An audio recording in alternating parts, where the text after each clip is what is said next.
I hate to say it, people, but I told you so. First, they came for Alex Jones. They came for him, and I told you that more would be coming, and look at what happened. Alex Jones, of course, wasn't banned from Twitter of all places, but he was banned from just about everything else. But now Twitter has banned the Proud Boys and their founder and former vice co-founder Gavin McInnes. And we'll take apart this headline in a second here, but let's look at the details of it. So basically, they suspended the Proud Boys account, which is the group that Gavin McInnes is the head of, for violating its policy on violent extremist groups. What did they do that had anything to do with that in terms of their Twitter activity? Nothing about it is said here. They give no examples, nothing. And Gavin, of course, responded to all this. He said, all this stuff is part of the conservative purge, getting the right off social media to try to stop Trump from getting reelected. He already won. The ship has sailed. I think it will have zero effect on my reach or on the Proud Boys. Will always come back. Yeah, that's exactly it at this point. They took a... let's look at who they've taken off Twitter. Gavin, Milo, Sargon. All big right-wing influential voices gone. And now, of course, the Proud Boys and Gavin. But let's look at this headline here. This is what's more troublesome here in terms of reporting. They say Twitter suspended Proud Boys and found a Gavin McInnes accounts ahead of Unite the Right rally. What a fucking bullshit headline. Gavin McInnes has repeatedly disavowed the Unite the Right rally, repeatedly disavowed the alt-right. He has nothing to do with them. He doesn't want anything to do with them. And he even put, which you can't see now in his Twitter bio, he would put anti, in his anti section it would say alt-right.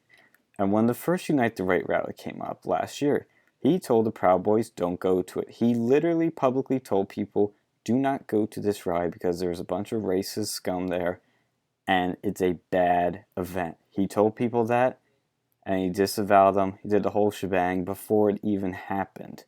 Most didn't, but he did, of all people. But BuzzFeed wasn't the only one to say this. Variety says the exact same thing ahead of the Unite the Right rally. A total lie. They're twisting this and spinning it the wrong way. This has nothing to do with that rally at all. Gavin has nothing to do with it. He tells people to stay away from it. It's not related. CBS News, exact same thing, ahead of Unite the Right rally. Mashable, same thing, but let's make it even worse. Before white supremacist rally. The Wrap, same thing before Unite the Right rally begins. The Daily Telegraph went a step further and said Twitter suspends alt-right accounts. Like I said, you fucking morons. He put in his Twitter bio, anti-alt-right. This isn't hard, people. I mean, but to be fair, his account is banned, so you can't see that now. And on top of that news, Ethan Klein says on his Twitter that YouTube has just shut down the H3H3 podcast live stream and gave us a strike for talking about Alex Jones. Unfucking believable. You can't even talk about Alex Jones now. That's not allowed on YouTube. Unbelievable. It's getting worse. It's getting to the point where they are now controlling. Before, you could say you call it straight up censorship, but this is to the point of controlling thought and telling people what they can't talk about. And he's probably, I'd imagine, defending not necessarily Alex Jones and what he stands for, but the principle of freedom of speech and for Alex Jones to be on the platform.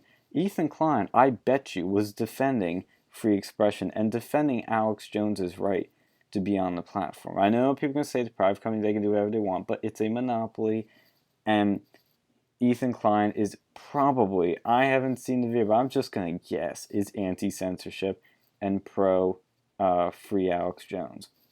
But let's look a little bit further, shall we, and see what accounts Twitter does not block and does not ban. They banned Gavin for doing nothing, and they don't even say what he did or show any evidence. But let's see what they have banned.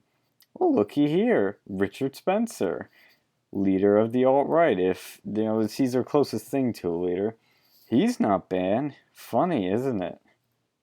David Duke, notable white supremacist, racist, and KKK member that everybody hates. That's the left's big boogeyman of the right. He's not banned. Funny, isn't it?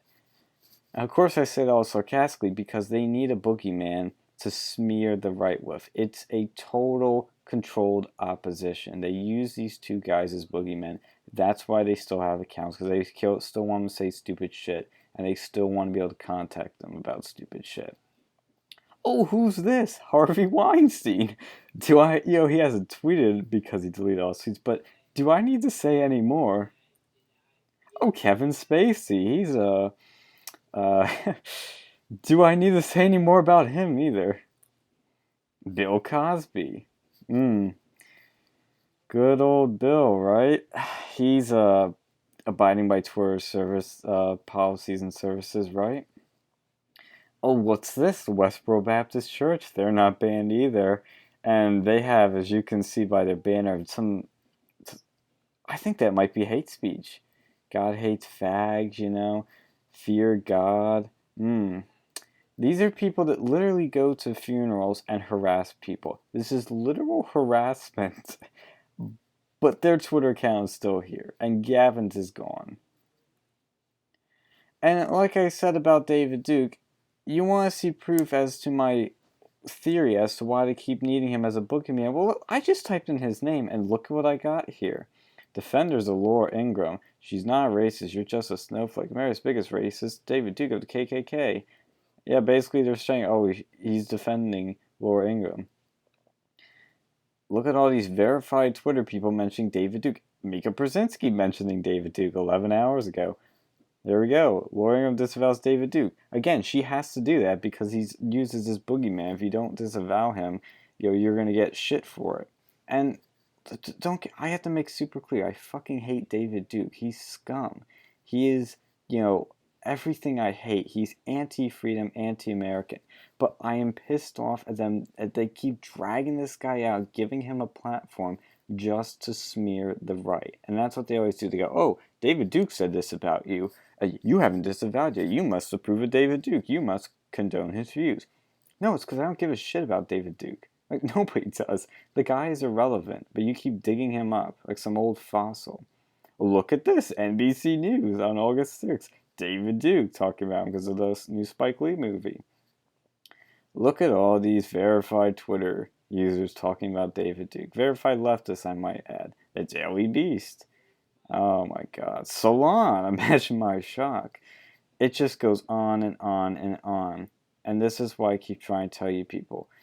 Richard Spencer and David Duke are just controlled opposition boogeymen that the left uses to smear the right. It's disgraceful. We don't give a shit about these people. And this censorship of social media needs to stop because, like I said before, Alex was the first to go. There's going to be more. They set a precedent, a dangerous precedent, and you're now seeing it with Gavin. Gavin's now gone from Twitter. He might get more hits on other social media accounts, but they came for Milo, they came for Sargon, they came for Alex, they came for Tommy Robinson, and now they've come for Gavin. And there's probably many more I'm forgetting on that list because there's been so many. They're silencing conservatives, and it's getting worse. Conservatives have to either take a stance. We have to keep doing what we're doing, saying, oh, but I'm a free market, or we have to go and say, these are public utilities, and they should be treated as such. They are monopolies, and they should be treated as such. I'm predicting Trump will do a Teddy Roosevelt move and make them public utilities or some sort of public platform. The court already set that precedent with him, saying that his tweets are, his Twitter account is a public platform, and he cannot ban people. We'll see how this goes, but for now, it's only going to get worse until there is government involvement.